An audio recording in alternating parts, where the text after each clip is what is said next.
Welcome back to Movie Recaps. Today I will show you a crime, thriller film from 2010, titled 13. Spoilers ahead. Watch out and take care. In a building where lots of money changes hands, under a very peculiar light bulb, Vincent is holding a gun against a man's head as the man points his own gun at him in return. As Vince waits for the right moment to shoot, he remembers how all this got started. 4 days earlier in Ohio, Vince, his mother, and his sisters agree to put up their house for sale so that they can pay for his father's medical bills. He's been in the hospital for a while because of an accident.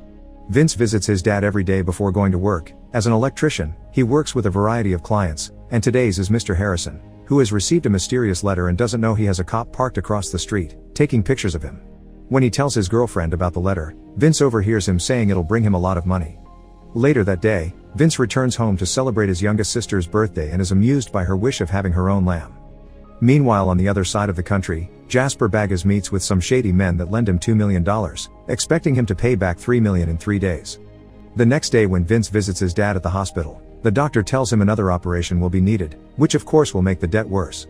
Afterward, Vince goes back to work at Mr. Harrison's and overhears him telling a friend that this special job will give him a large amount of money in just 1 day.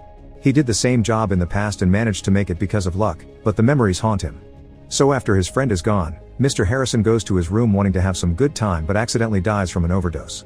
Sometime later, after the cops have asked all the important questions, Vince is allowed to go. But before he leaves, he stops by Mr. Harrison's desk and steals the mysterious envelope, which has a train ticket for New York and a CPS receipt for pickup. Vincent goes to the post office, gives his ID to the clerk when he asks for it, and in return he gets a package with a phone, $500, a key, and a letter with a spider logo and instructions that tell him to use the money for the hotel in New York and that he should only use the phone provided he can't take his own. He'll later receive further instructions. Mr. Harrison's girlfriend tells the police about the missing envelope, and when they go to check the post office, they find Vince's name as the person that picked up Harrison's package.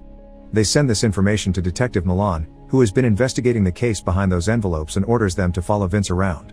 The next day, Vince puts on his best suit and takes the train to New York, unaware that a cop is following him. He makes it to the big city and stays in the hotel as the instructions said, and later in the middle of the night, he gets a call on his new phone. Pretending to be Harrison, Vince receives new instructions, which he follows to a T the following day.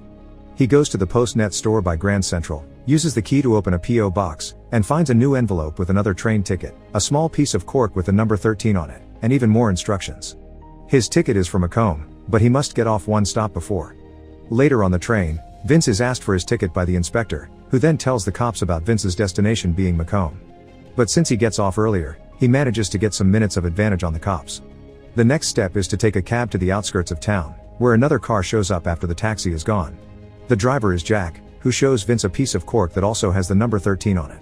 After Vince shows his own, Jack calls him over, takes the phone, and takes him away in the car. Milan and the cops arrive seconds later after asking the cabbie to take them there, but it's too late, there are no clues for them to follow. Moments later, Jack takes Vince to an old shack in the middle of the forest. Another 2 men there give Vince new plain clothes to wear and inspect his old ones, getting sure he hasn't hidden anything in them. They go as far as cutting off the heels of his shoes. Then Vince is driven to another location, this time a huge mansion filled with rich people. There, Vince meets his patron Joe, who obviously can tell he isn't Harrison. Vince explains that Harrison is dead and he took his place, and Joe sees no choice but to let him play if he doesn't want to get in trouble with the other patrons. Meanwhile downstairs, there are a lot of bets happening, all of them with high amounts of money. Jasper arrives and bets on the participant he patrons, number 6, and Joe bets on Vince, who has been assigned number 13. The competition everyone is betting on turns out to be Russian roulette. Vince is given a gun and he must stand in a circle with the other participants, who are all wearing black t-shirts with their numbers. Each man is given 1 bullet and, after making their barrels roll, they must point their gun at the person in front of them while they're pointed at from behind. Then they must wait for the light bulb with the spider logo on it to light up, that's the signal for them to shoot. Anyone that survives passes to the next round. Vince is incredibly nervous and needs Jack's help to load his gun. When the bulb finally lights up, a few men die, but the round isn't over yet. Vince hasn't shot his gun. Security comes over and threatens him with getting shot too if he doesn't follow the rules, so Vince gathers as much strength as he has and finally fires his gun. Thankfully, the guy in front of him survives. After the first round is done, Joe talks to Vince privately and tells him to man up. Joe also begins taking bets from the patrons that lost their men, and Jack offers Vince some morphine, which he turns down. Meanwhile, Patrick Jefferson, who is participant number 17, talks to his patron Jimmy, telling him he'll pay him 50 times more if he gets him out of here. Jimmy doesn't understand why Jefferson is participating in such a competition if he has so much money, so Jefferson tells him his story. He used to be in jail, until one night, they made him dress up to then lock him in a box that was shipped to this mansion. Jefferson was in the box for whole 2 days, but Jimmy isn't moved by this tale and says he can't help. Jasper is also getting some extra bets on his participant, who happens to be his brother Ronald Lynn Bagas. Until very recently, Ronald had been in a mental institution, but Jasper took him out just so he could be his player. The second round begins, and this time, each gun will have 2 bullets in them. Half of the circle dies, and Vince survives by sheer luck. The guy behind him didn't even have time to shoot. There is a moment of surprise when number 16 suddenly stands up again, but when the doctor checks his injuries, he declares him incapable of continuing, so security shoots him for good. Participant number 11 Hans has a mental breakdown, so his patron Schlendorf tries to calm him down with a motivational speech, but it isn't very helpful. Jefferson has another chat with Jimmy, telling him more about his past. He went to prison for robbing a truck, but before he was captured, he hid the money somewhere safe. If he loses the competition, Jefferson wants Jimmy to find the money using a map he's just drawn and he'll be keeping in his pocket. Jimmy can keep half of the money if he sends the other half to Jefferson's son, who is also in jail, and Jimmy accepts the deal. While collecting more bets, Jasper is having some flashbacks of his own. Back when he took his brother out of the mental institution, Ronald stopped taking his medication, claiming he felt better without it. Now, however, he doesn't look so well.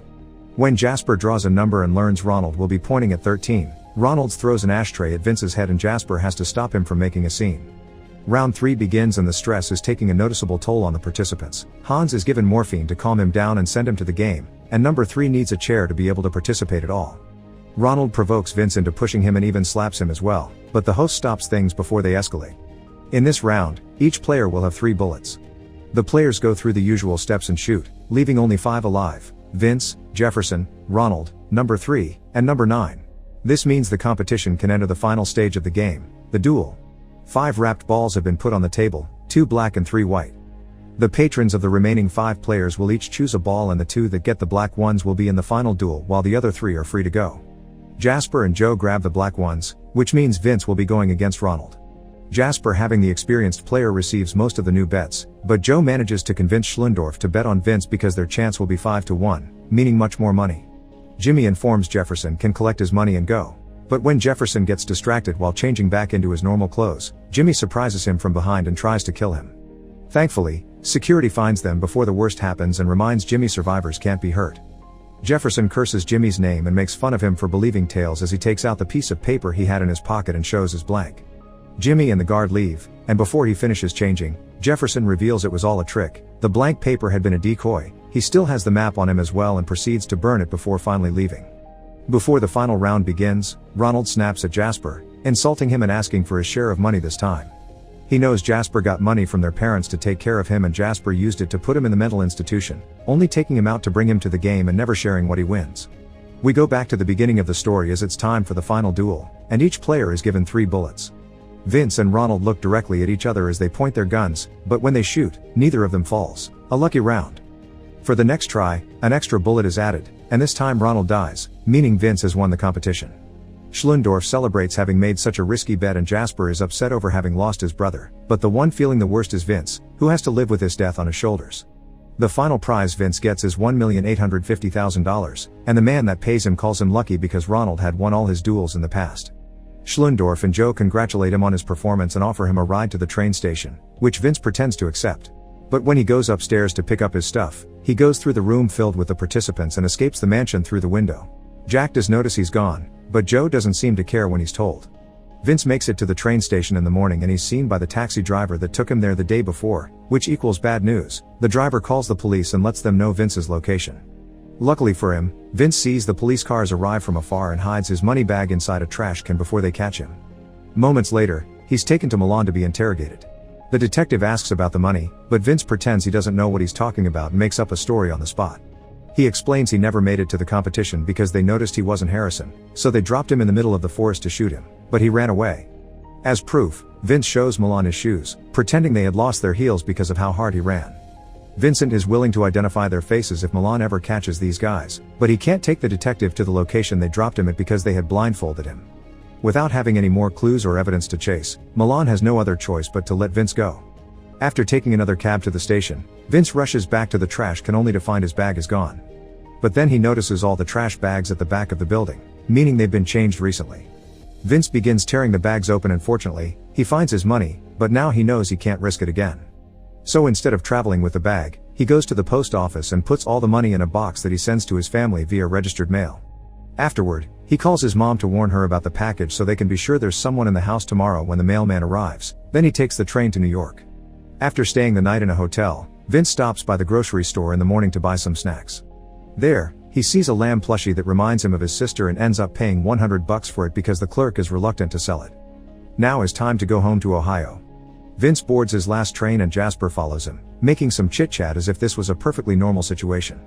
When the train makes it to its first station, Jasper shoots Vince and steals the bag, running away with it because he thinks the weight of the big plushie is actually the money. Before dying, Vince swallows the post office receipt as he thinks about his family.